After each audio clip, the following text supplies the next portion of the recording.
Okay, ladies and gentlemen, welcome to Vo TV Primetime Show. I'm your host, Nelson Mike Badamorioki, and this is a special edition broadcasting all the way from the USA. And my two guests that I have here tonight are in Albania. We have a very special case of our sister, Joyce ACHIENG. Kwa screen niko na two guests leo hii, wale ambao walikuwa hapa jana, those were here yesterday. We addressed this issue of our sister, who you've all seen, Joyce ACHIENG. And just for the introduction, itaanzia hapa nisema ya kwamba God is great for making this possible. Let's also thank technology for making this broadcast possible. Niko hapa na our sister in the middle, Linda akiwa Albania. And today, for the first time, I have the honor of having the mother to the victim, Mamake Joy ACHIENG, ako hapa. So let's do this. Those who are tuning in, karibu, karibu, karibu. Remember, today's broadcast is live streaming on 7 platforms. Here on Vo TV YouTube channel, the Nelson Mike Podcast YouTube channel, the Facebook page at KNEL, my private Facebook page, and also on Twitter at Vo Television. Here we are with another story of our sister, Joy ACHIENG. What happened? Wale ambao hawakuwa hapa jana, a 22-year-old Kenyan who left the country just like all of us.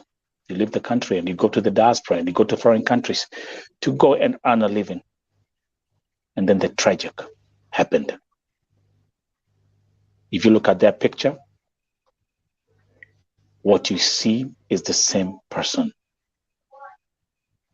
Joy ACHIENG before the accident and after the accident.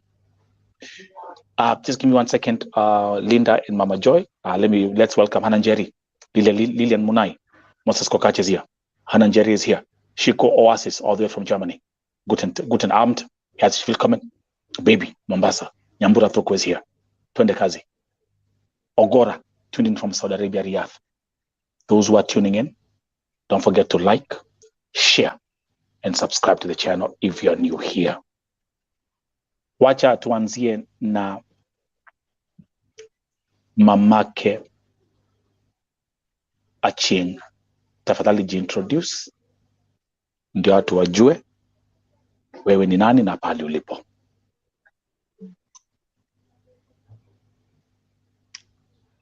Nitatumia lugha gani? Unaweza kuongea Kizungu, unaweza ongea Kiswahili. You can mix both like I always do. Okay. Yes. Okay. Asante sana. Nimeshukuru kwa kufika kwa hii jukwaa siku ya leo. Ingawa sijafika kwa uzuri, niko na habari inayohuzunisha kama mzazi.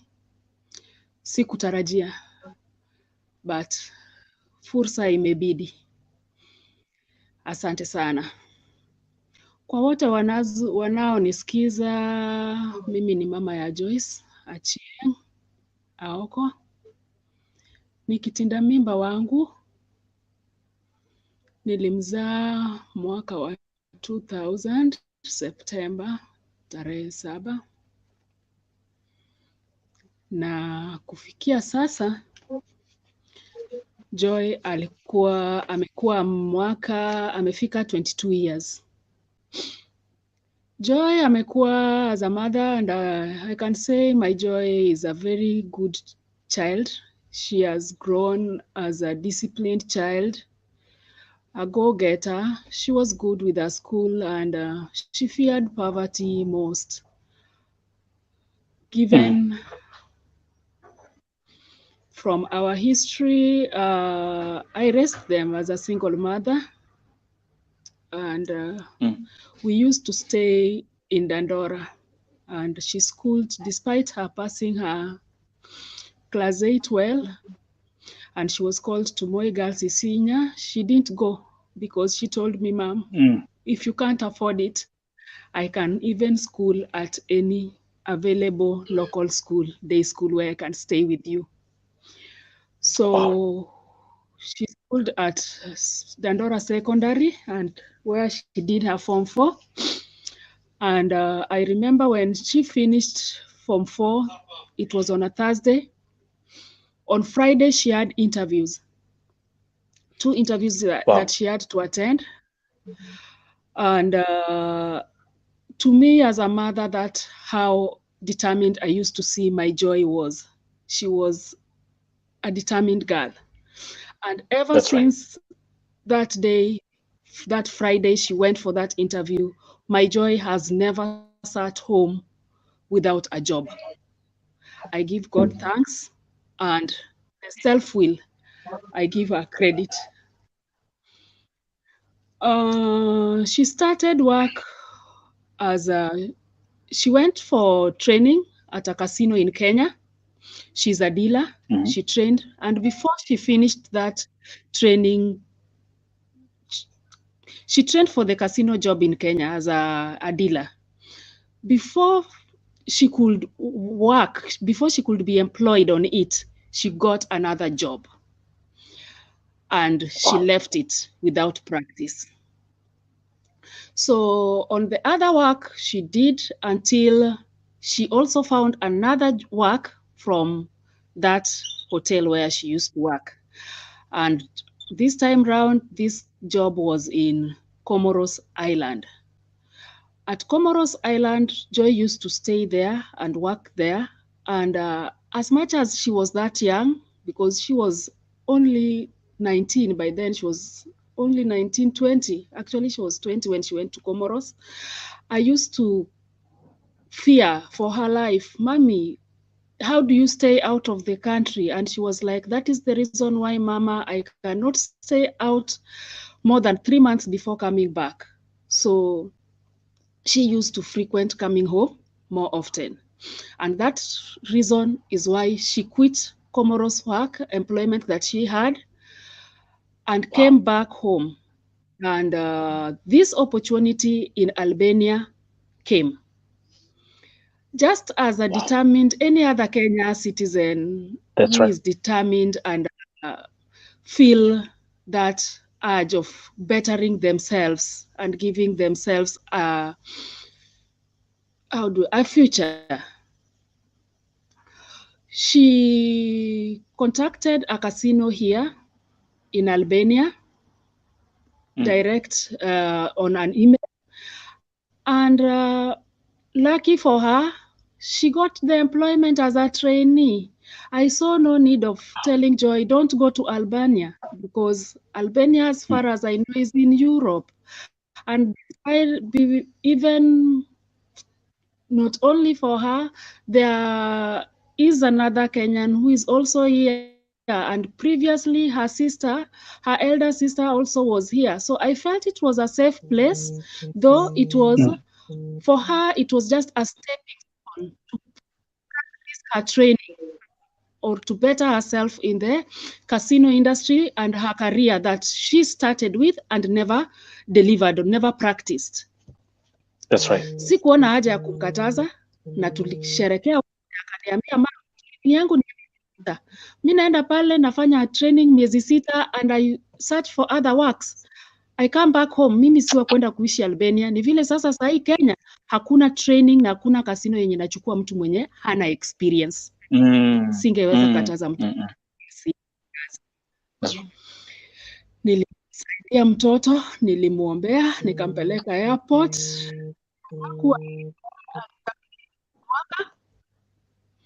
Tarehe 14 February zima.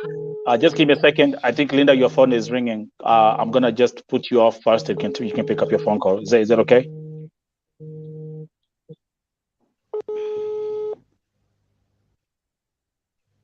Okay.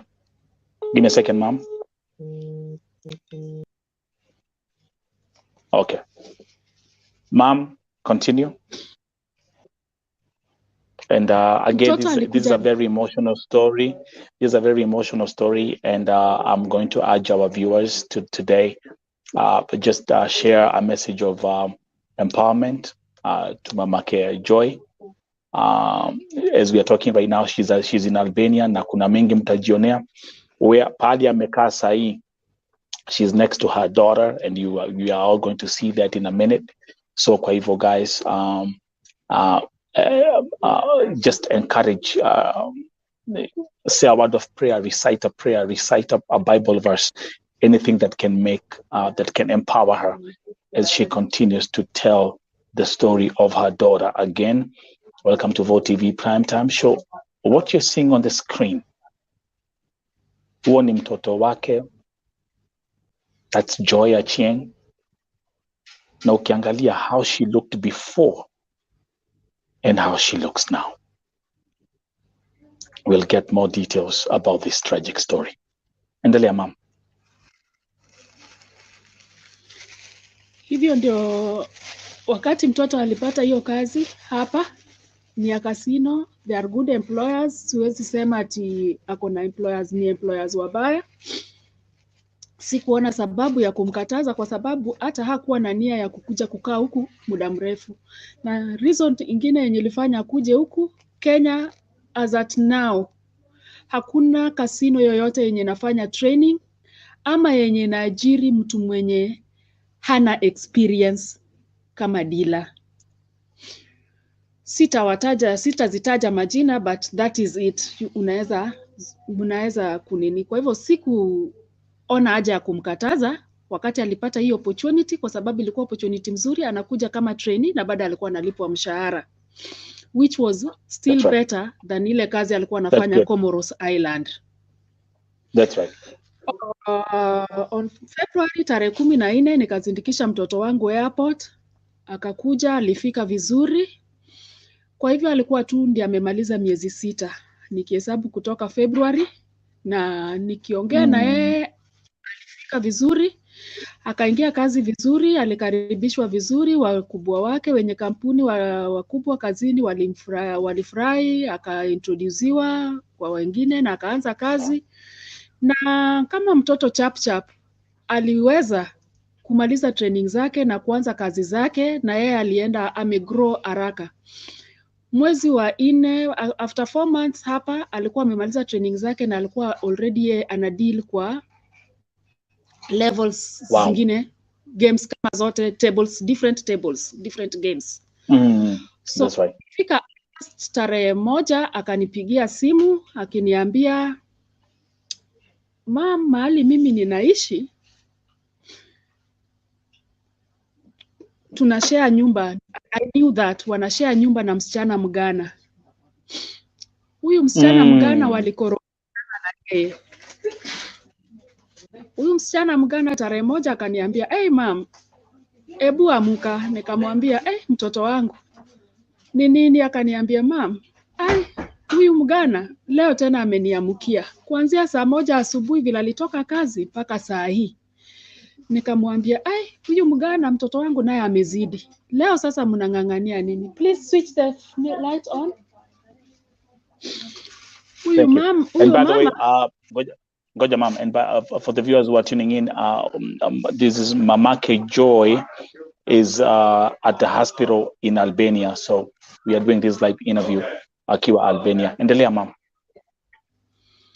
So hapo ndio aliniambia waligorofishana na huyo msichana Mgana. Huyo msichana Mgana alikuwa very harsh, niko na video zake, but nikamwambia ambia ofisi administrator akubadilishe room. Ikifika jioni saa 12 alibadilishiwa nyumba.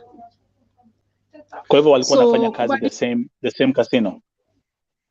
Yes. Hii casino, the employer wakikuajiri wanakupatia apartments. So kwa hiyo apartment unaweza pata mko wasichana 2 ama 3. Got it. So hao walikuwa kwa apartment yenye ilikuwa na wasichana 4, Wagana 2 na Wakenya 2.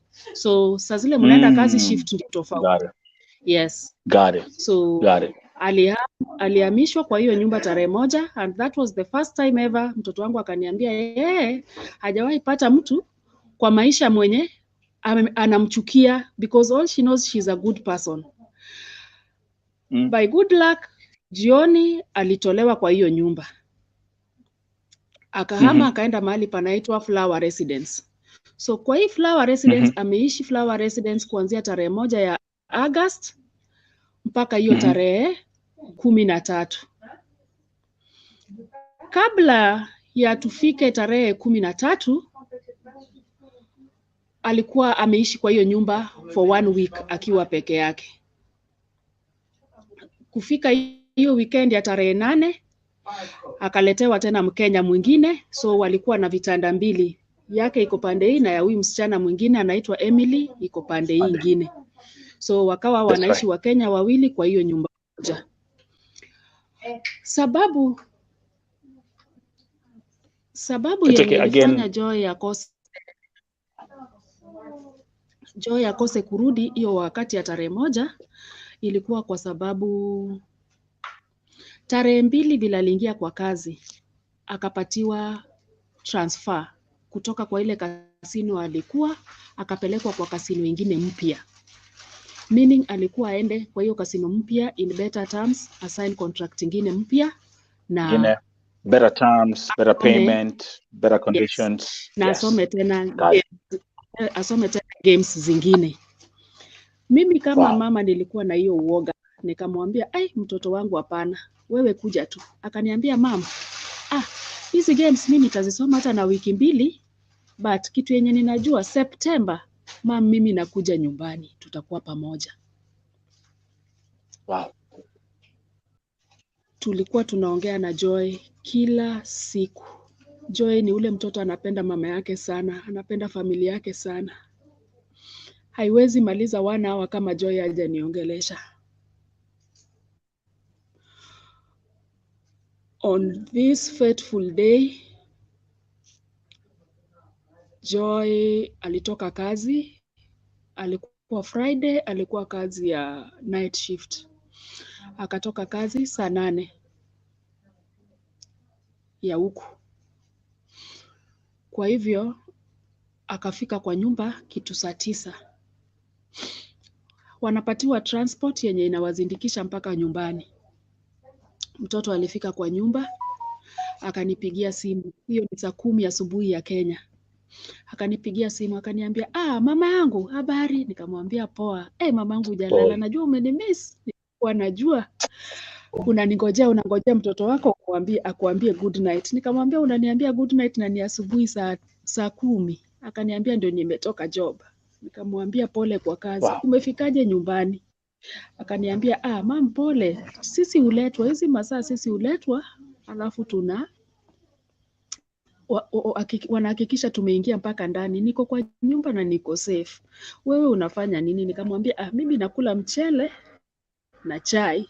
Akaniambia hata mimi nilikuwa nimepika mchele na minced meat, ebu acha nichemshe nikule, though nilikuwa nimepanga ni change night dress nilale tu. Tukaongea tu na mtoto vizuri, mtoto akachemsha chakula, mtoto akarudi, tulikuwa tuna chat. Sasa mtoto kuleta chakula kwa akule, ninamuuliza, akaniambia vile chakula yake ni tamu. Nikamuuliza, mbona sasa chakula yako iko aje? Na chat na yeye hajibu, na mtext hajibu, kulala hajibu. Sasa hizo ni saa 10:27 ya Kenya, na hiyo ndio ilikuwa ya mara ya mwisho kuongea na mtoto ama kumsikia. Sasa hiyo si ni tarehe 13 asubuhi Saturday.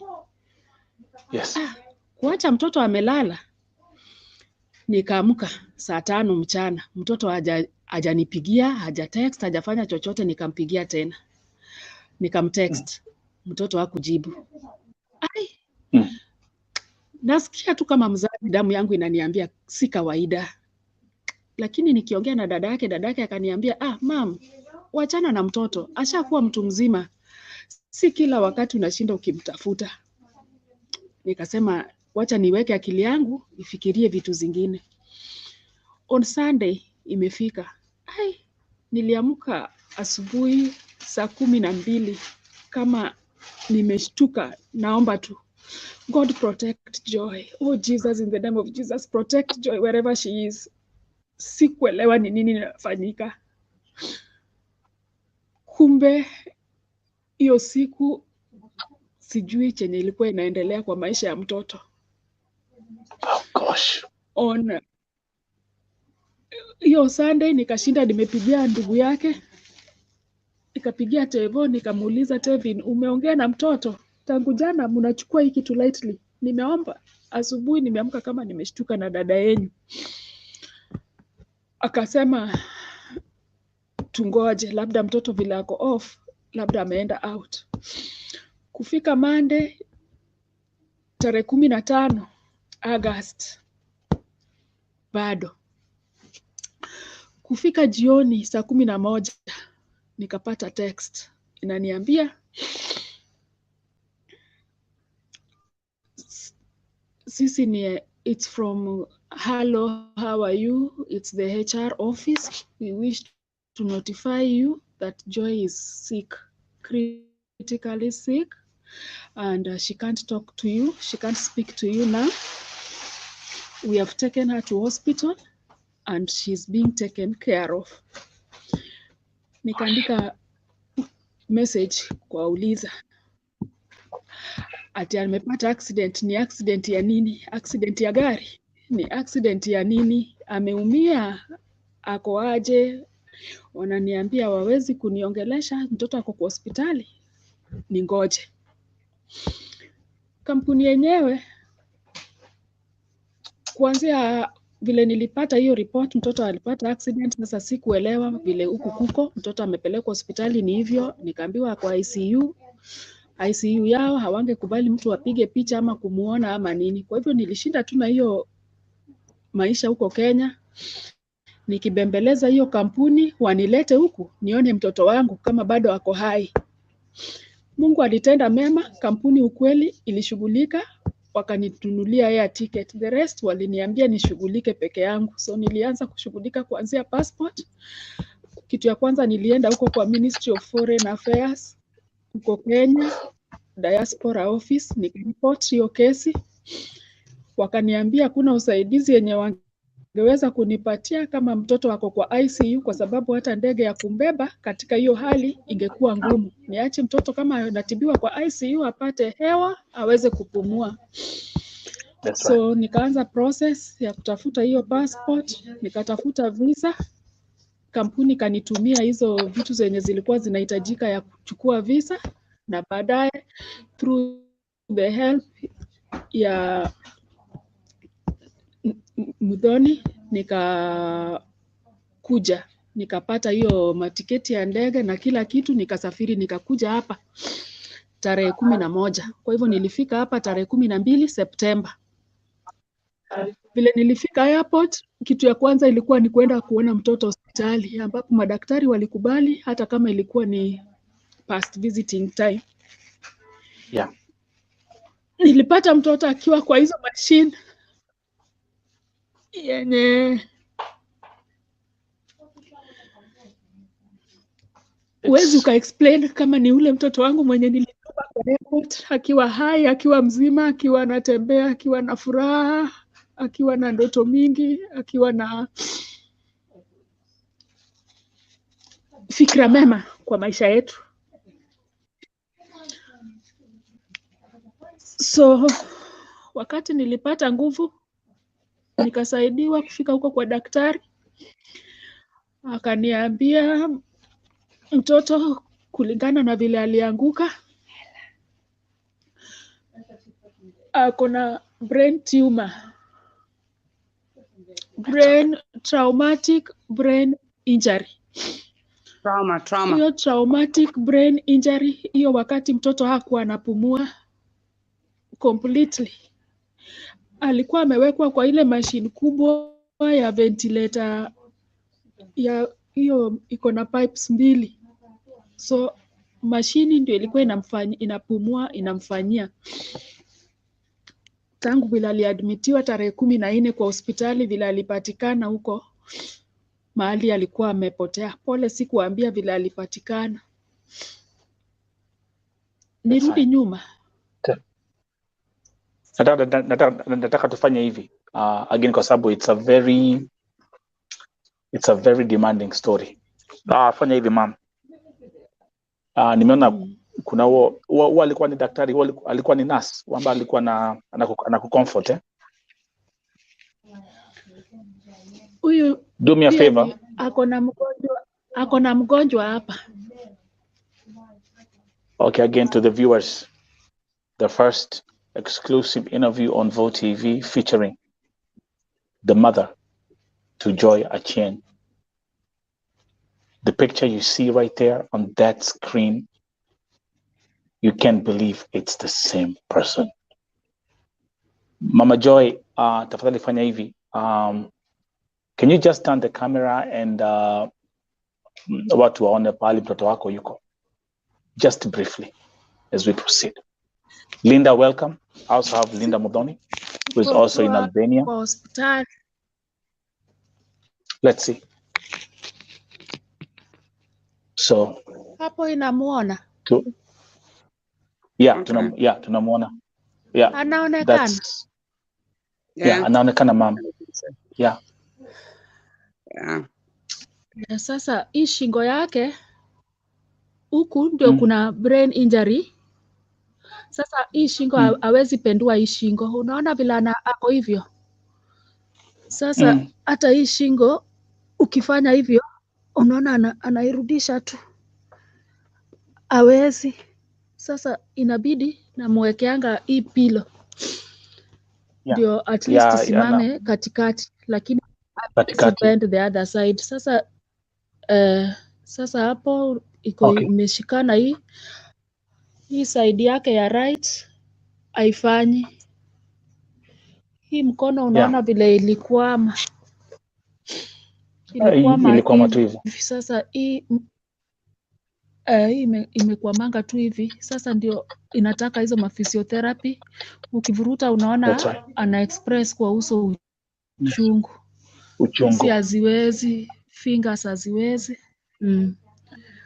Hii ndio namlishanga nayo chakula. Saa hii anapumua na hapa. Hii trachea. So hii macho anafungua tu lakini haoni. Kwa hivyo macho moja he lost eyesight. Haoni. We don't know that she lost her eyesight. We know she hasn't come out of the coma kind of, so we don't. I don't pia iko tu na hizo contractions imejikunja hivyo. Sasa ni kama mwili yake inajideform. Unaona ni ngumu, huwezi anakaza. Alafu na miguu zake pia na aliumia huku kwa tumbo, ako na kidonda hapa.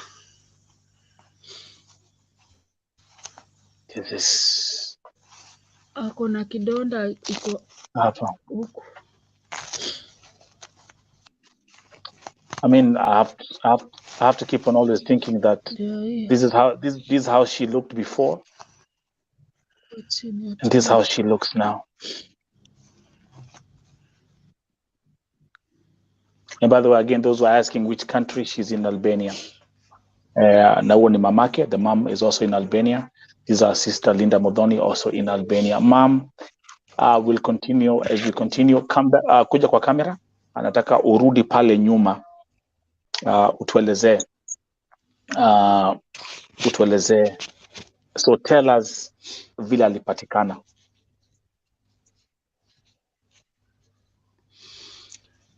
So on Monday vile nilipata hiyo message kutoka kwa HR. And by the way, just mom goja FYI, those were asking ukisema HR nakwambia kuna watu wa different types hapa. So HR, every corporate company has what we call an HR department. That's the human resources. Hao ndio huwa wanashughulikia mtu ukiwa na any issue kwa ile kampuni ambayo unafanyia kazi. That's what we call the HR department. Okay, continue, mom. So wakati niliulizia wakaniambia alipatikana nyuma behind the window, bedroom window yake, kama ameanguka kwa hiyo compound ingine iko huko nyuma.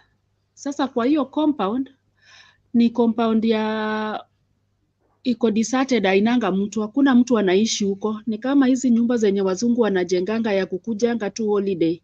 Sasa iko na mamiti, alafu iko na vitu kama lami. Hapo ndio alipatikana huko behind the bedroom window. So hakuna mwenye ana explain mahali mtoto alikuwa kuanzia ile Saturday nikiongea na yeye mpaka hiyo Jumapili. Alipatikana Jumapili saa 8 kama mvua inanyesha. Na vile mvua ilikuwa inanyesha, kuko na wenye wanakaa kwa hiyo apartment. Msichana tu roho alikuwa anataka kutumia dirisha, akafungua dirisha. Akasikia tu kama kitu inafanya akaamsha mwenzake, hebu kuja usikie kama hii inaweza kuwa umbwa imezaa hapa nyuma ama ni nini inakuwa ni kama mtu ako disturbed, haiko sawa. Huyo msichana mwenzake hakuamka tena, akamwambia hapana, hebu amka ukuje usikie tafadhali. Vile aliinsist, huyo mwenzake akaenda kwa dirisha kuangalia, akaona that is the African girl. Okay, we've lost mom. Yeah, what? I don't know whether I need a cup of coffee or I need to be able to continue with this story. Again, guys, welcome to Vote TV Primetime Show. I'm your host, Nelson Mike Muriuki. Today we are featuring the story of our sister, right there, Joy ACHIENG. That was the mom giving us all the details, what happened.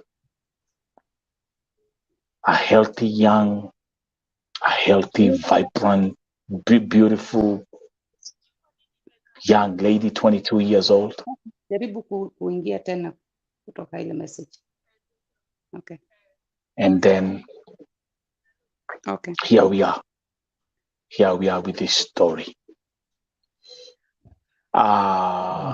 Linda Modoni, as we wait for mom to come back, now we've seen how she looks like. You've been at the hospital.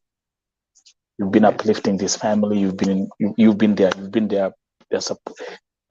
You came here yesterday, but now again, it's different when you're telling a story and when you look at a picture than when you see the person.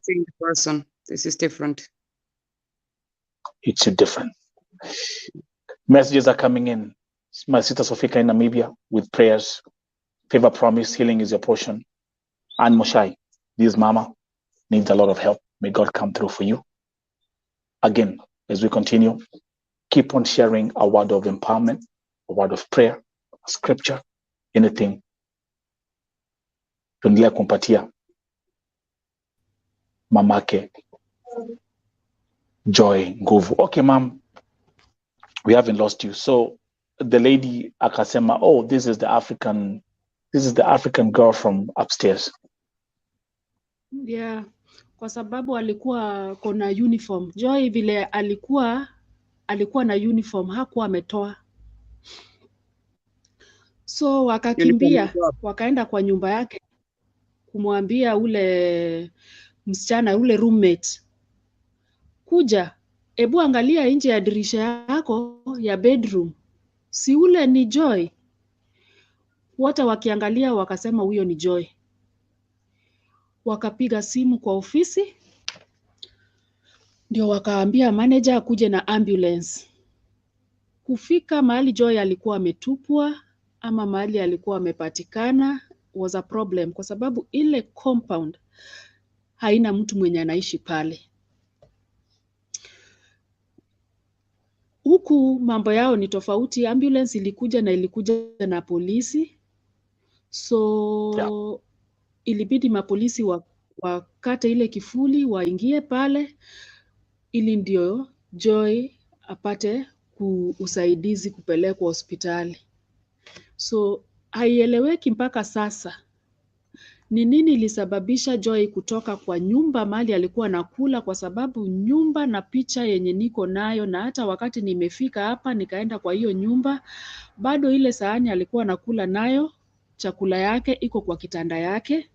Ile night dress alikuwa ananiambia mama, nataka kuchange nilale tu, iko kwa kitanda yake. Simu zake zote mbili zilibaki hapo kwa kitanda yake. Haieleweki mpaka saa hii chenye ilifanyikia mtoto, na sijapata usaidizi. Kando na nimeenda kwa polisi mara 2.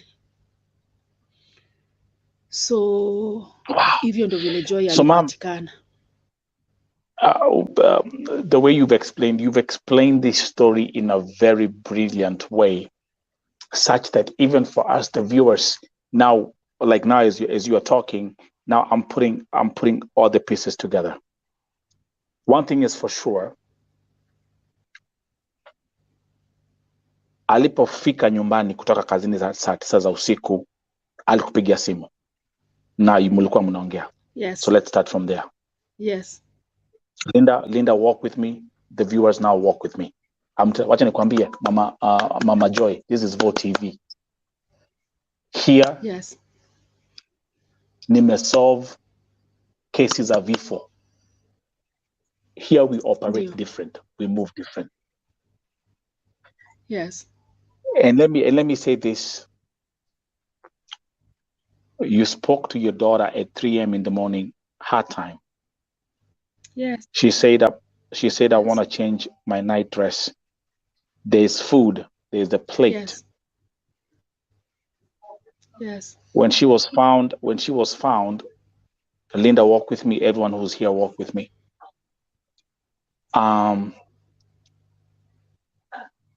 Bado alikuwa amevaa uniform. And actually now the people now start looking at the comments, because now people now asking questions. Alikuwa amevaa uniform. So she did not change. Which means she hadn't then changed. She hadn't changed. Then there's something else that I want to add to this. There was a roommate in the room, in the house. No, the roommate was on duty. On that 13th morning, the roommate was on duty. The roommate left work at 7 a.m. Okay, perfect. 7 a.m. and Joy had been there at 3 a.m. in the morning. Kwa hivyo alitoka kazini mbele yake. Okay, good. Now it's time now we start. It's now, this is where we go click. Let's put the facts together. In Europe, this is Albania. Kusiati ni Madare ama whatever. This is Albania. We have the police said anything about members of CCTV cameras or anything that could be recording any event happening outside the house, even from a radius of up to 2 miles. Have they mentioned that? Wamesema hiyo kitu? Unfortunately. And by then I'll bring Linda to the story so that people can connect. Resident. Kwa hiyo Flower Residence haikuwa na CCTV. The CCTV yenye ilikuwa karibu ni yenye iko mbali kwa embassy. Iko embassy mahali hapo karibu na hiyo njia ya kwenda kwao, kwa hiyo Flower Residence. So polisi wanasema kwa hiyo CCTV au waliona tu taxi. Kuko tu na gari yenye ilienda hapo kama taxi. So hakuna nini yoyote, movement yoyote yenye wanaona kati ya hiyo saa kando na hiyo taxi. Taxi ilikuwa saa ngapi? Haionyeshi kama hawaja sema vizuri hiyo taxi ilikuwa ya saa ngapi.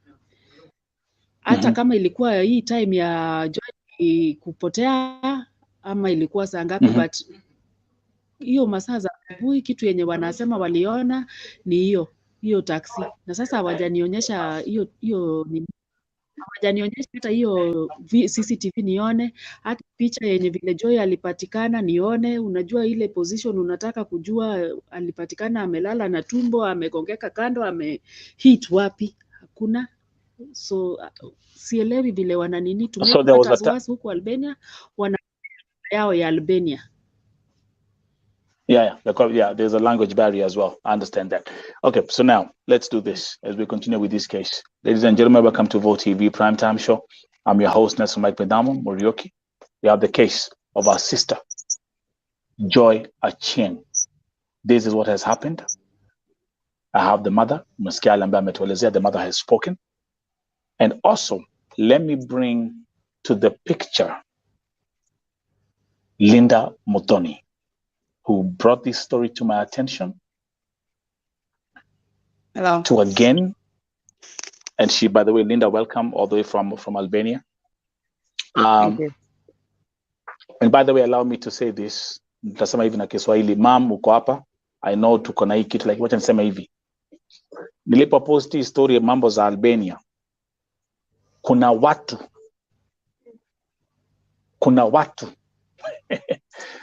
let me laugh because it's sad. Albania, mtu kuniuliza Nelson, Albania ni wapi Saudia? Well, that is that's normal. Most people have never heard of it. Wait a minute. Mnafikiria kila kitu nafanyanga hapa ni tu ni Saudia. Mwingine, people they didn't even read the name right. Walikuwa nasoma jina Albania kama albino. Mwingine alikuwa nasoma jina Albania ni kama Alabama. Well, sorry, I have to laugh. No, we have to. Let's have this as a commercial break. But anyway, let's bring Linda Muthoni to the picture. Linda Muthoni, welcome, and let me tell you something. Thank you very much for Yelambo Mefanya. You've done an amazing job. Introduce yourself and then tell us how you explain to the viewers who are here for the first time how you found out about Joy and how you connected with Mamake Joy. The floor is yours. Okay. Just in case there's somebody who knows me in this thing, Linda is just my Facebook name. My name is Lavi Susie Muthoni. I was at home one day and I have a pastor friend. He's a Nigerian. And he came to my house and he told me we have a problem. There is a Ghanaian girl who is in hospital and she needs blood very quickly. But they've given blood for today. Can we go tomorrow? Nikamwambia yangu ni O negative, I can give anybody. So we went. Okay. I think that would have been a Monday. Or a Tuesday. And so we went, and when we got there, I saw some black girls standing there. It's an unusual sight in Albania. I said hi to them, and the accent sounded Kenyan, but not the kind of accent unaweza kusema ni Mukikuyu, ama ni Mujaluo, ama ni Mubaluya, but somebody told me it's called a Nairobi accent. I don't know. But I just said hello to them. I said, are you here about the black girl? They said, yes. So I said, okay, I'll go give blood. I come back. And on the way, I met the pastor again. He told me, hey, Rudy, they're Kenyans. Let's go. I introduce you to them. So I was introduced and I was told that was my first time to know that the girl in the hospital is actually a Kenyan girl. So I said, okay, let's proceed to the blood thing. We went. We were told again, there is enough blood for today. Come back tomorrow. So we did go back the next day and we were told there's still enough blood. We said we want to see Joy. Tumepelekwa ward pande hii, ward Joy hapatikani. Nikamwambia, okay, I think it's time for me to call the police because it seems that you have a Kenyan patient here who is missing. That's of course, by saying that they shortly after found Joy for me and we saw her. She was attached to so many machines. She looked so vulnerable. And that is where I started to visit Joy in the hospital. I didn't know so much about her at the time. I would just go play her little music, talk to her doctors. Somebody opened a WhatsApp group and put me in the group. And then so I would go to the hospital, and I would come and give the people in the group an update. And also then I started to talk to her mother privately, just to boost her morale. And it was much easier for me to call her mother, tell her everything what the doctor said. And so I just started visiting her every day. There is 3 days that I didn't go within that space of time, but I got my friends to go, so that to make sure that somebody went every day. So for those 3 days that I didn't, but for the other days, about 34 days, I went without fail. And then Joy's mother came here, and the company sent a driver for her to the airport, but I also went to the airport because I had become familiar with her, and I figured that it would be better for her to be picked up also by somebody who speaks her language, and somebody who at this stage, I'm the one who knew the most about Joy and what is happening to her. So we picked her up, we took her to the hospital, and we saw Joy, and that's how I met Ruth. Basically, I didn't know her from Adam before. Wow. Thank you for being, and someone is saying, thank you for being our sister's keeper. Thank you very much. Yeah. So, Mom, there's one thing. There's one thing from what now. I'm gonna be going back between Linda and Mom. Let's first of all hear madaktari wakiangalia Joy vile yuko.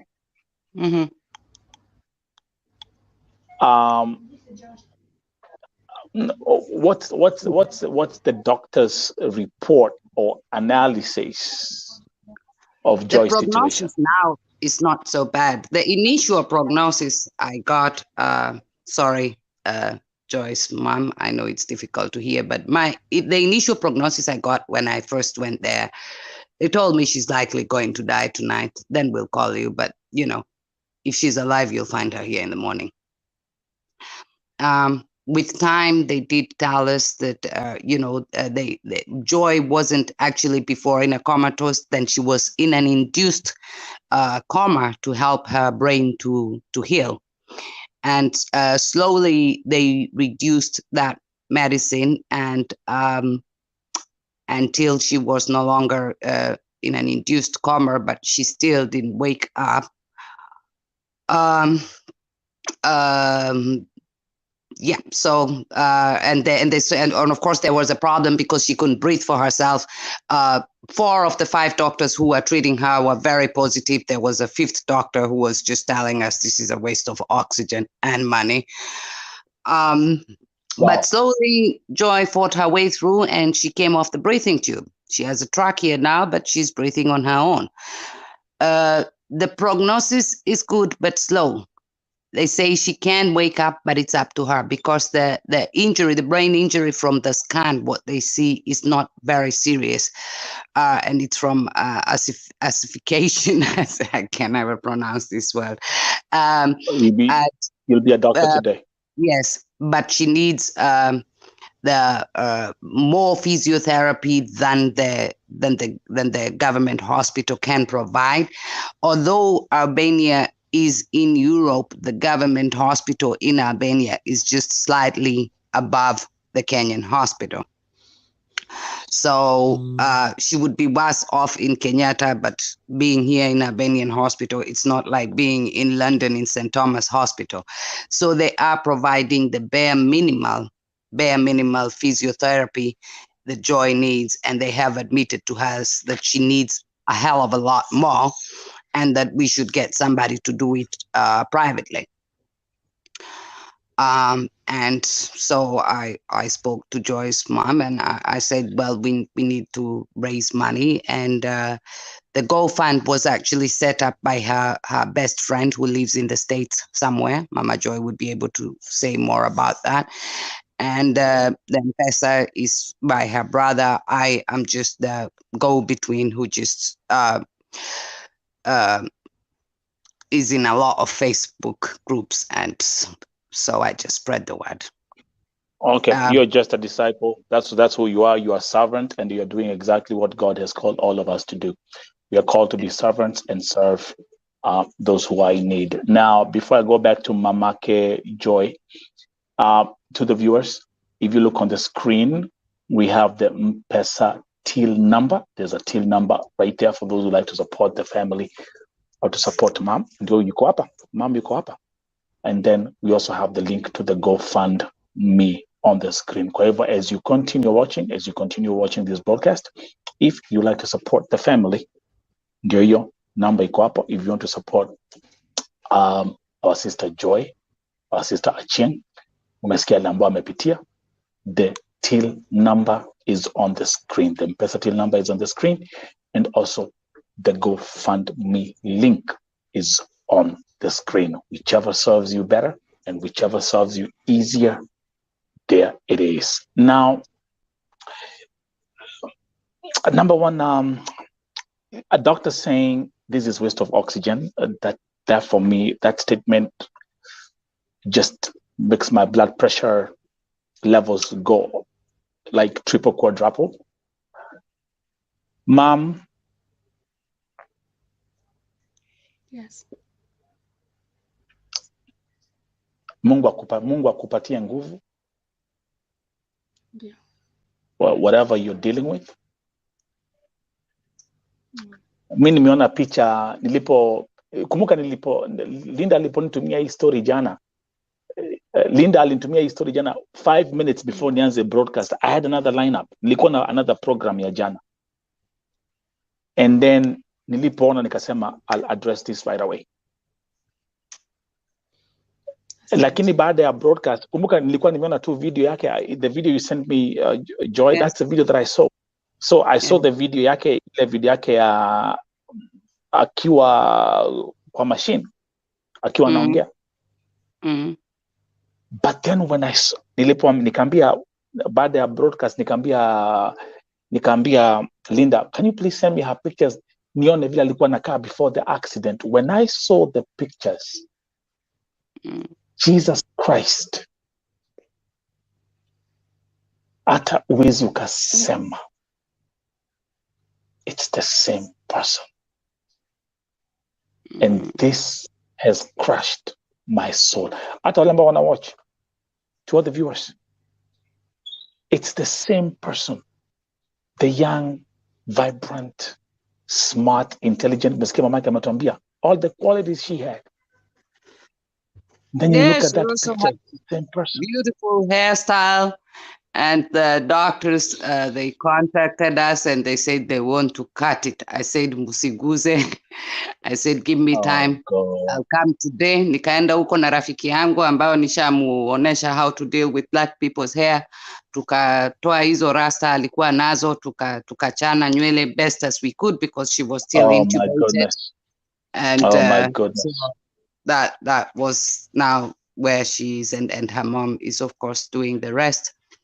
At the moment, her mom is doing a lot. Like I say, hospital is a wuku ya government. It's just a little bit above Kenya. Mama ndio anamchange pampers, ndio paka mafuta, kumuosha. There, she's more or less doing most of the care work. Most of the care work. Yes, by herself. And like I said, we have a Swiss friend who is releasing her for some hours to go home and have a shower. And yes, so this week I have not been able to do a lot. I've been to the hospital 2 or 3 times this week, but I was not able to do a lot because my husband is traveling and I have a child as well. So, but we've been in contact. Nimepitia hata kama ni dakika 10 tu kupeleka chakula moto, you know. Yeah. Kupelekea mom chakula. Yeah. Mom, I know you cannot go hospitali and you cannot be here for long and you have to take care of your daughter. Ni yapi ungetaka kuongezea kwa hii story ama ni yapi ungetaka kuambia watazamaji leo hii as we proceed? Any other detail uko nayo? Anything else ungetaka kutuambia?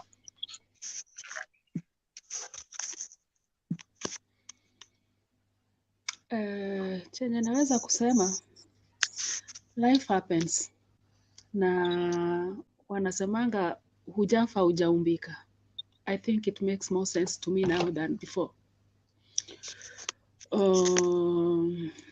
It's quite unfortunate imefanyikia Joy, and above all, I thank God for her life. She's still alive, she's still breathing. I will take care of her, and that's why I've taken the courage, and I told Linda to share this so that I don't hide it, as much as it has been tough for me to let it out or even to talk about it, even to relatives. And I'm sure most even of them will just see this for the first time. As any other parent, a mother might know what I'm going through. My request is if I can, because I've never heard of this condition before, traumatic brain injury, and for her case is different because the doctor says they did various MRI, that scan on the for the head, for the brain. But it's only lack of oxygen that cannot be detected from that X-ray. So we thank God also because she doesn't need any operation on her head or brain, but she needs like 5 therapies. I don't know, when the doctor's language, they speak of physiotherapy, of which physiotherapy is what we are currently started. We started this week. And there is occupational therapy, and the rest will come after. This hospital, we have what we call language barrier. Foreign they language, speak that's their right. language. Yeah, they speak their That's right. language. They don't understand English. They don't care whether I That's don't right. understand or I understand. If a nurse That's right. decide to help me, whether I use Google on the phone to translate, like last night, currently she is having contractions that are so severe that I use this medicine for it. It's called phenytoin. This medicine, we have to import it. It's not here in Albania. This dose is finished, and Joy has to suffer anytime she has that attack, and they don't care. For me to get another dose of that is a problem also. If you can support me, I wish to give Joy another chance to live. I wish to take her to a better hospital, even if it's back in Kenya, or if it is in another private that has the facility, that has the medicines, the required medicines, instead of doctor prescribing a medicine that he knows very well is not even in the country itself. I would really appreciate. And I don't know what to ask for, but my wish is to get assistance on medication for Joy. Yes. Yeah. It's going to be a long journey. I've watched most of her condition. Now I have to familiarize myself with the condition. And since it's treatable, it's something that is treatable. If you hold my hand, I'm sure we will treat Joy and we will come back home with our beautiful Joy alive and walking. That's right. That's right. And That's right. That's right. yes, Let me ask you a that quick is question, all I ma'am. can Let me say. ask. Let me ask you Yes. a quick question. People are watu wameanza contribute na kuna mtu ameuliza anasema hiyo mpesa till number inaleta jina Oduor Tevin. That's your brother? That is my son. Oh, that's your son. Okay. Yes. Okay. So Lenny and those who are thank you very much. By the way, thank you very much for those people who have jumped on this case and are already here standing. Mom, nilikuambia, remember what I told you. Nilikuambia hii ni Vo TV. Yes. Ndio. Here this is a family. God has given me this Thank you. platform, and this platform is a family. Mtoto wako ni familia. You are family. And I've seen miracles happen here. I've seen miracles happen here. So again, let me say this with so much humility. Oh my goodness, I have, let me read this comment from Carol. Carol is asking, how do we support from the USA through Wave? Nelson, God bless you. Wave is actually, it's a system that we use for sending money to Kenya. And I'm going to give Carol, just pay attention. I'm going to give you this M-Pesa number.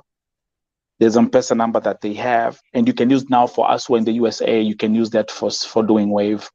Allow me to check on this. Yeah. So the M-Pesa, where are my moderators? Moses Kokach, are you here? Joyce Valeria, are you here? So andikeni M-Pesa number. M-Pesa number na muandike in international format, okay?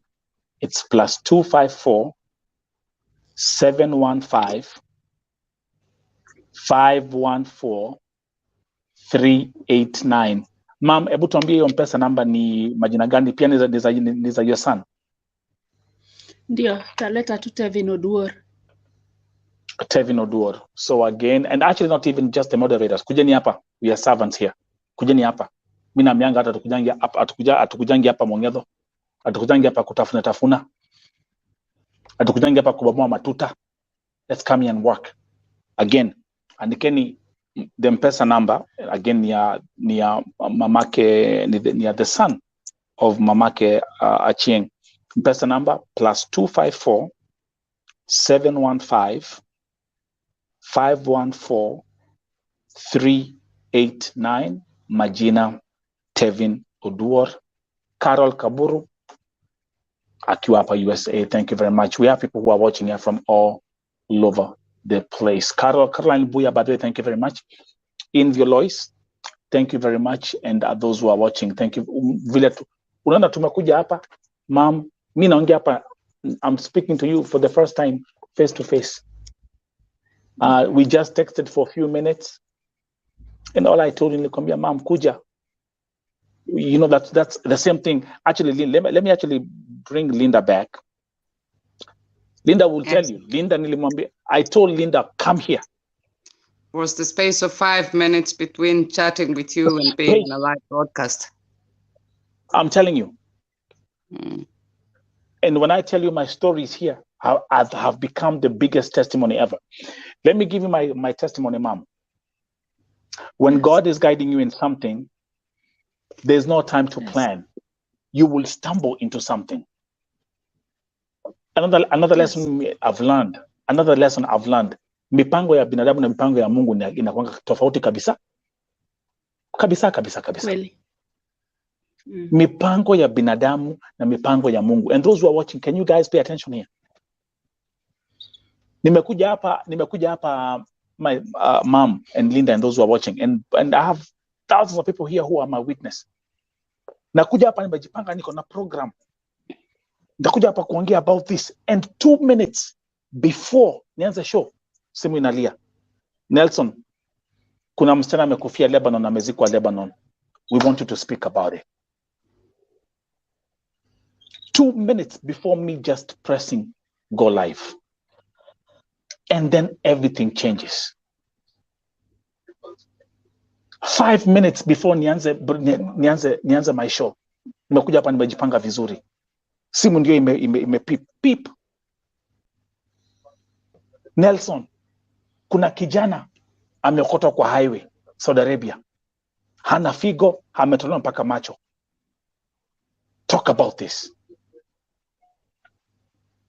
The biggest stories that I've addressed on this platform, the biggest stories that I've brought on this platform are things or are stories that were brought to my attention and I never planned for it. But I have one thing and one thing to do, to be obedient. Not to mom, not to Linda. Do you know to who? God. To him. To him. My God in heaven. And I'm going to tell you, people here who are watching, I'm seeing all these messages. It's hundreds of messages coming here. People will fail because of lack of obedience. You will miss on your blessings because of lack of obedience. Because sometimes you want to pick and choose what you wanna take. Pana hii siwezi guza, hii siwezi ongea, siwezi nikasema. Do you know, listen, Linda and you are here yesterday kwa sababu Linda alikuja hapa mom. Alipata sasa huku ndiko alipo nafikiria anakuja Canaan. Alipata huku ni Babylon. Tunapigana vita za kiroho. Yeah. Linda could not believe what she saw yesterday.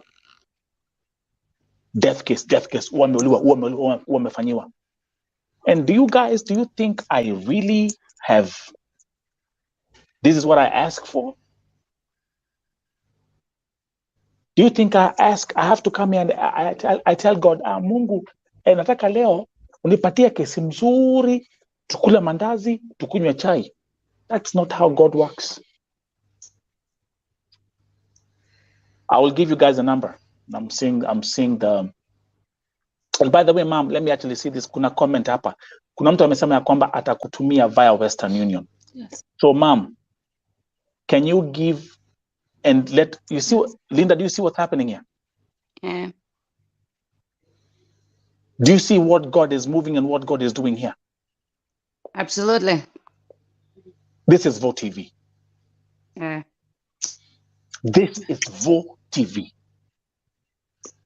We pray here, we fast here for people. So, mom, able to tupatie, if someone wants to send money with Western Union, patia kuna watu wako Europe. Esther Haloim ako Europe, and she wants to do Western Union. What tupatie? And by the way, moderators afadhali kuweni hapa karibu, kuweni ready. Caroline. My advice would be MoneyGram is cheaper for the sender. Yeah. And can we have the names? Cheaper, but Western Union, I think, is also fine. Ruth. Aoko. Hold. Goja kidogo. Unanid majina venye zinafuatana kwa passport, otherwise hautapewa. Utapewa ikuwe exactly kama vile kwa passport. Give me 1 second. Hapa tuko kazi. Give me 1 second. Tutafanya hii sahi.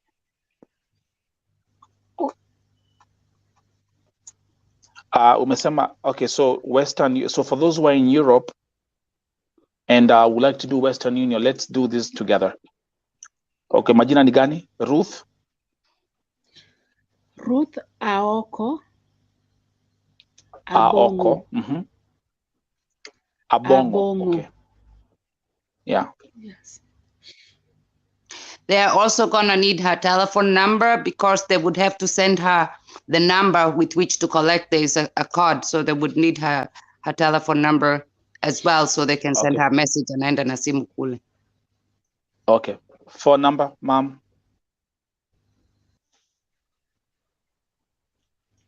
Phone number yako ile unatumia WhatsApp. +254. So itakuwa ni plus 94. +254 Goja, wait. 30. So plus 2. Pole pole, anza tena. Plus 254, alafu? I think I even have it. No, I don't think that the number you might have is for Kenya. Oh, No, actually you have it. You have it because I gave it to you. You have it. Yes.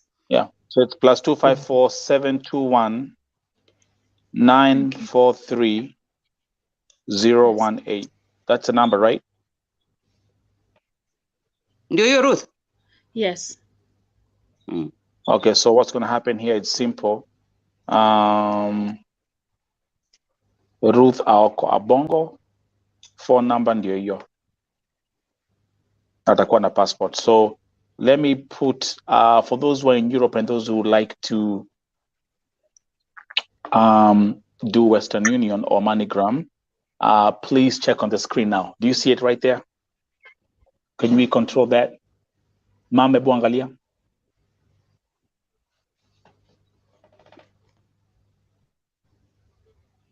Ukiangalia hapo chini ya screen. Okay. The money should be sent to Tirana, Albania, Tirana.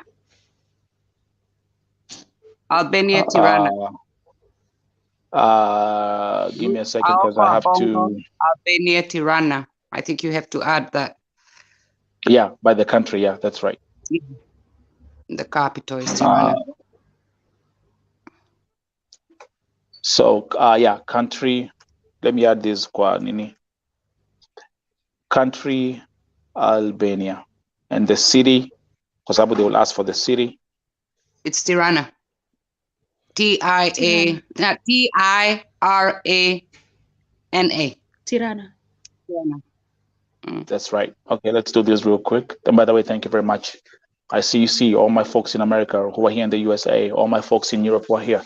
Thank you very much. All my folks who are in Gulf and Kenya, and everyone is here. Up on the Kushikana. Let me actually read this comment from Gentrix. We're saying, I just curse poverty. Then nafanya tukitoka tunakutafuta. Receive healing. Isaiah 53:5.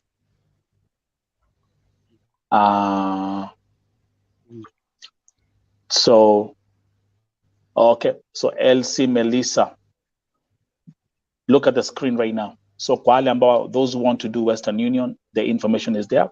You can actually, like you said, Linda, MoneyGram is actually cheaper because they charge lesser fees. Yes. For those of us who are here in the USA, we do Wave, we do SendWave, and actually we don't pay any fees. We also have another service called Remitly. We don't pay any fees. So, and it's simply something we do on our phones, on our press to EV, and it's instant. That's our sister. Ningetaka pia mom, tafadhali, before we went there again, let show the people, tuonyeshe mtoto wako tena, wacha wamuone vile amelala. Explain briefly. As you do that, I'll keep on changing. Someone's asking for the till number. Njeri, nimekuona Njeri Kimani. Let me bring back the till number 2. Give me 1 second. Mom, onyesha watu vile Joy yuko as we continue. As we continue with this. By the way, let me also welcome my brother all the way from he's also here in the USA. Where are you again? This is Africa. Where are you again? Remind me, man. I forgot, man. Just tell us the state. This is Africa is here. Welcome, my brother. We are working on some major programs that will be coming very soon. This is Africa. Welcome. Njeri Kimani, let me give you again the till number. I'll bring it on my screen as Mamake Achieng. There, you see, there she is. Mwangalie vizuri. Let me see. Okay. So those who are asking for the till number and the GoFundMe link is there. So Njeri Kimani, I'm just responding to your question. Oregon, exactly, Oregon. Thank you very much to all my folks who are here in the USA who have actually tuned in on today's broadcast, man, being supportive and showing the love. Linda, I think we are so far we're doing a good job, right? Yes, iko mtu anauliza hapo kwa comments kama wanachanga ya tikiti ama ya hospitali. So maybe you know. Can I answer that? Yeah, it's you guys are the ones with it. And I'll watch the letter. Well, I'll bring the answer to that question. Si ya tikiti ni ya kulipa physiotherapist. Joy's limbs are completely stiff because she's been having some seizures, and we have actually a big problem to locate the prescribed medicine in Albania. Tunaambiwa na daktari hii dawa ndio inatakikana, alafu tunaambiwa tutafute. I have friends here who own pharmacies, wananiambia haiko stock, we have to get it elsewhere. The biggest problem being that the prescription is actually an Albanian prescription from an Albanian hospital. Nilikuwa England, wakakataa. And I asked friends in Austria to try and get me this prescription. It was not possible.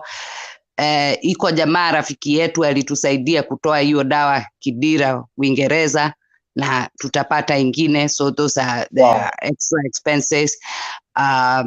Yes, this can happen here. We prescribe you this medicine, only we don't have it. You find it, and it's not available in the whole country. That's exactly what Mom was saying. Mom, hebu tuonyeshe hiyo. There's that's actually the one that stood up. And by the way, my folks who are here in the USA, I think we can also work on this. This is something which we can also see how we can get it delivered to Albania if we have the address. Mom, hebu tuonyeshe that medicine, that exactly, that's the one I'm talking about. Ebu ambie tena vile inaitwa. I'm very sure we have people here who are nurses and doctors able to patia majina, because they have to import. They have to import this to Albania ndio Joy aweze kupatiwa. Ebu waeleze tena ma'am. Yes. Hii dawa Joy anakauka. Inaitwa contraction ama shiza. Sasa hiyo ni condition yenye juu akili yake haijulikani chenye anafikiria kwa akili, brain yake. So ni kama tu wave yoyote ikipita, sasa ikimwambia yeye ajikunje, anajikunja kabisa mpaka anakauka hivyo. Ndio inafanya mwili yake na hizi muscles zake zinajikunja. Sasa unapata anajiinua mpaka uwezi mushikilia. Sasa hii dawa inaitwa phenytoin sodium. Spell it. Sasa hii phenytoin sodium PHENYTOIN sodium. Phenytoin sodium. Sasa hii akidungwa shindano ndiye anapoa, haimlalishi, but inafanya ana relax the contractions and relax the muscles. Yes. So for example, like you know, when you have those contractions, so for example, like now, remember the brain is what, and I always keep on talking about the power of the brain.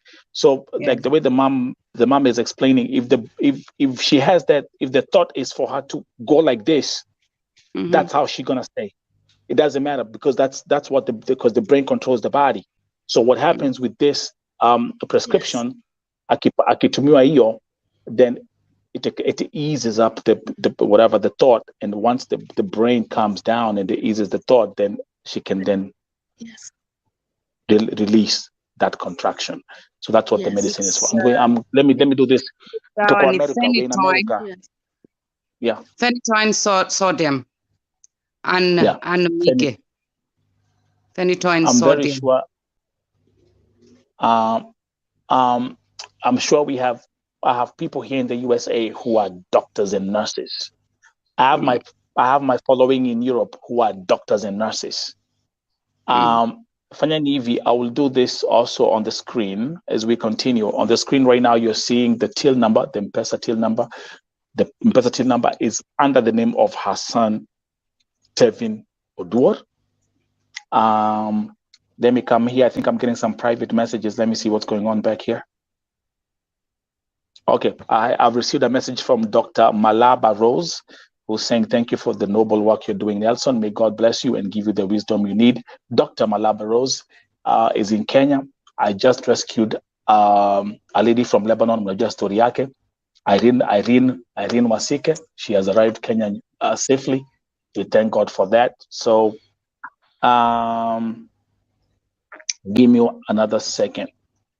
I'm going to give you guys, if you want to contact, if you want to help in any other ways, I'm also going to give you guys the Vote TV WhatsApp number. You can contact me on Vote TV WhatsApp number if you have any new cases, any new issues you want to address and bring to my attention.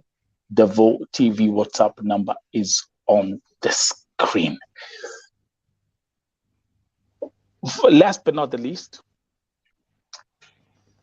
wacha nikwambie hivi ma'am, historia mtoto wako, there are so many things which are in darkness, because from what you've explained to us, and I'm sure most of the viewers agree, mtoto wako hakujirusha kutoka kwa ghorofa. That one is a big no.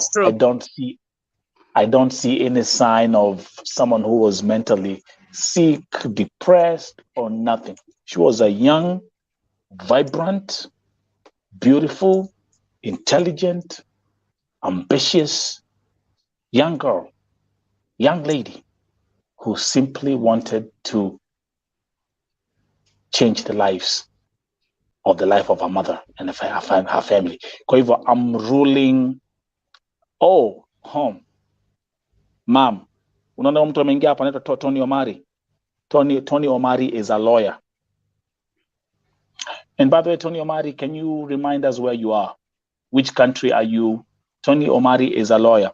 I think, Tony Omari, I'm going to assign you legal responsibilities on Vote TV by default.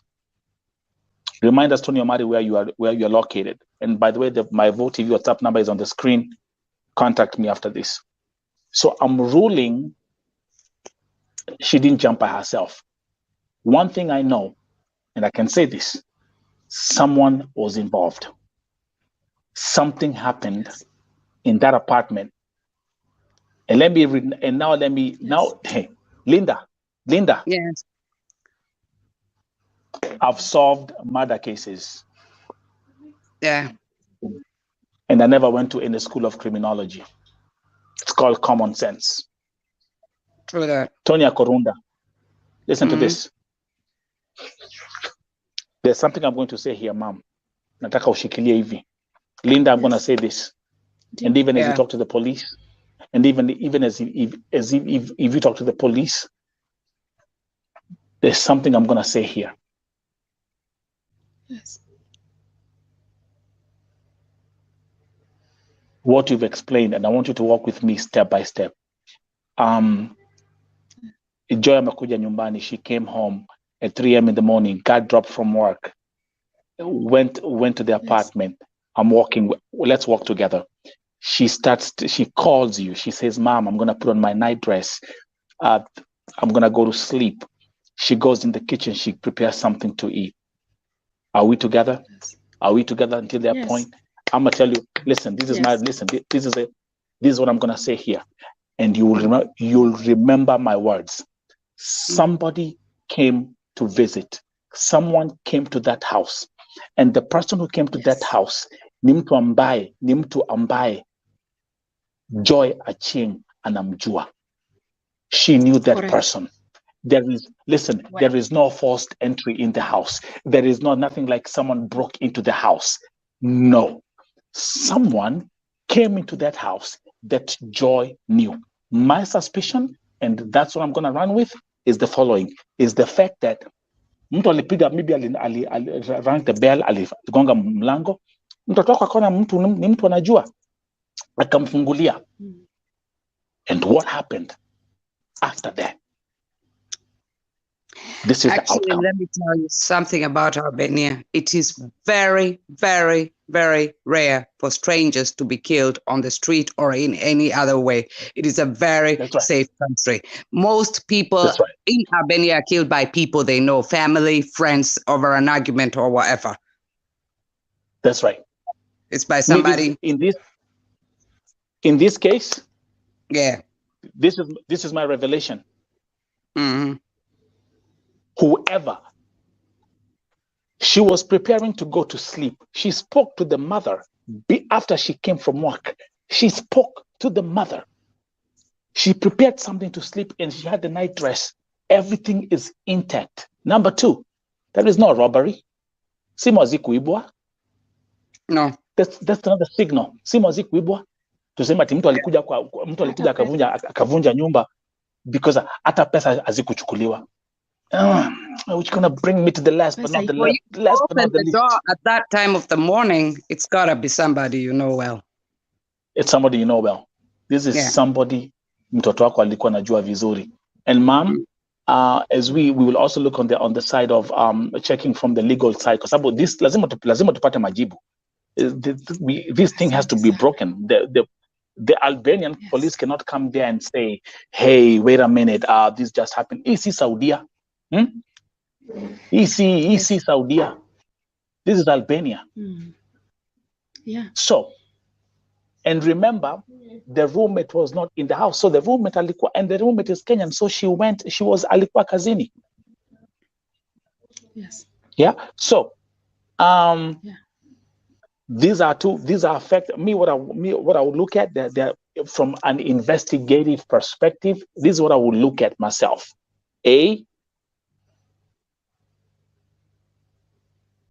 We have to start tracking the movements of the Ghanaian lady she was having a fight with when she was living in the other house. Now, this is my investigative instinct speaking. That is what I told them. Because whoever did this was something personal. Kabisa. Number two, the taxi that was seen.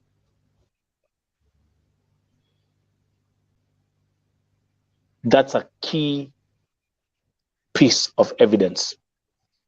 Na hapo ndipo nitaachia. Anyone, you have the information. Wacha niwaeke hapo kwa screen tena. If you want to support the family.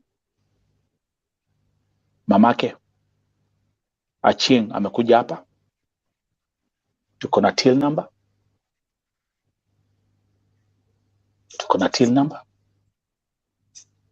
There you go. My friends who wants to do Western Union,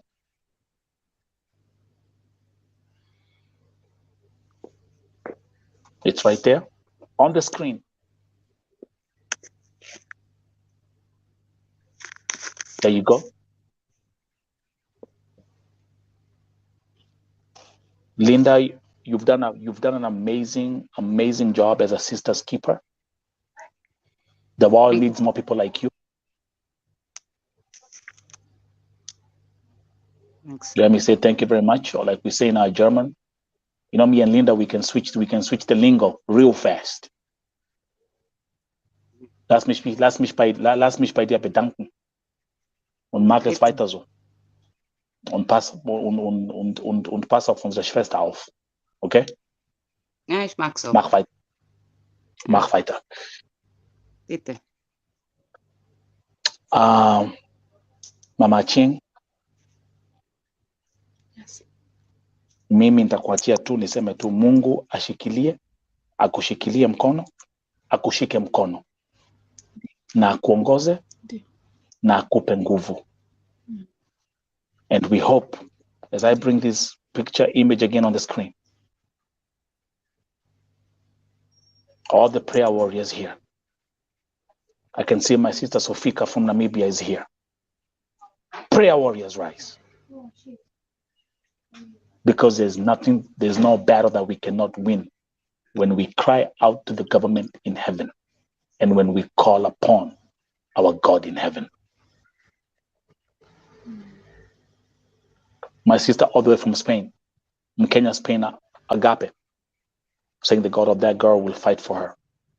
Once she recovers, she'll tell her story. That's what we're waiting for. Let's go. Let's go. All these comments that are here, I'll try as much as possible to bring them on the screen. The case, if you look at that image, it's gut-wrenching. It's the same person. And Linda, when you sent me those pictures, I had to keep on looking. I had to keep on going back to back. Na hapo ndipo tunasemanga. I didn't know her either. I saw her for quite a while before I got the picture of how she looked like before, and I was amazed. I was totally amazed. And then you imagine when I saw her, she was hooked into every machine imaginable. Yes.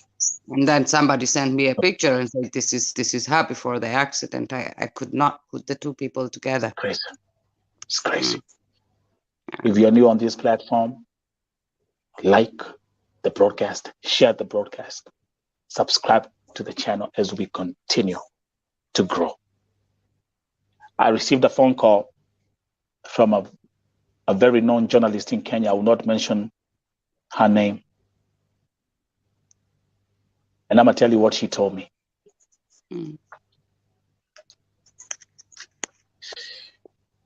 She said, "Nelson, you have changed the art of television. I am humbled by that comment."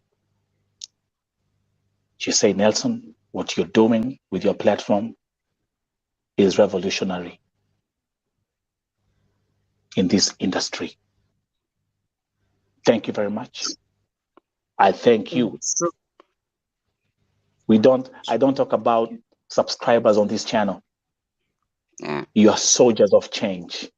You are all soldiers of change. People like Linda Odoni, these are soldiers of change.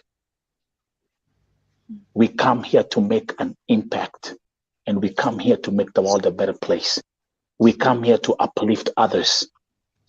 We come here to offer our shoulders for people like Mamake Achieng, who is crying. Tunambia Mam Kuja, welcome to VOTV family.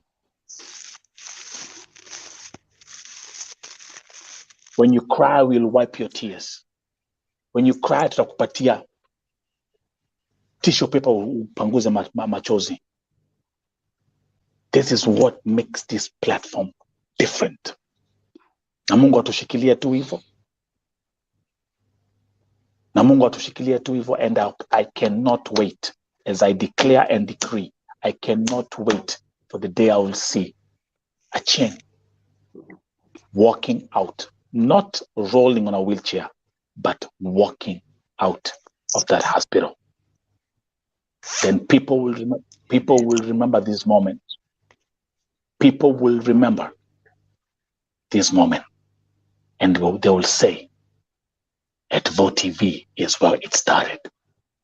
And that will be a testimony. Prayer warriors, prayer intercessors, tuneni kwa magoti. Mungu shuka. Mungu shuka. Mungu shuka. We declare and decree. I wish you a good night. God bless you. God uplift you. May you prosper. And may God protect you from the works of the enemy. She came home. Amen. She called her mother. She prepared something to eat. She put her night dress on the bed.